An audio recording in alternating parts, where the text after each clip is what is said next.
Hi all, అందరికీ నమస్తే. నేను మీ సిఎస్ఆర్ ఇంటీరియర్ డిజైనర్.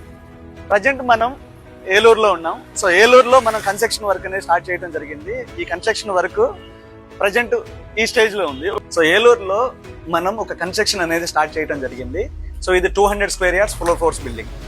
4 ఫ్లోర్స్ మనం ఇక్కడ కన్స్ట్రక్షన్ అనేది స్టార్ట్ చేయడం అనేది జరుగుతుంది. సో ఇక్కడ బేసిక్గా ఇది డెర్మటాలజీ, అలానే 1 గ్రామ్ జ్యువెలరీ స్టోర్, పైన 2 ఫ్లోర్లు ఏదైతే ఉందో సో ఆ 2 ఫ్లోర్స్ కూడా ఓనర్స్ ఉండటానికి డూప్లెక్స్ హౌస్ అనేది మనం ఇక్కడ కన్స్ట్రక్షన్ చేయడం జరుగుతుంది. సో దీంట్లో ఏ ఫ్లోర్ ఏమేమి వర్క్ జరుగుతుంది ఒకసారి చూసేద్దాం. ఈ ఫ్లోర్లో కంప్లీట్గా 1 గ్రామ్ జ్యువెలరీ రిటైల్ స్టోర్ అనేది మనం ఇక్కడ ఏర్పాటు చేయడం అనేది జరుగుతుంది. ప్రస్తుతానికి ఇక్కడ స్లాబ్ లెవెల్ అంతా అయిపోయింది. సో మనం ఇక్కడ బ్రిక్ వర్క్ అనేది స్టార్ట్ చేస్తున్నాము. సో ఈ ఫ్లోర్ ప్రజెంట్ బ్రిక్ వర్క్ స్టేజ్లో ఉంది.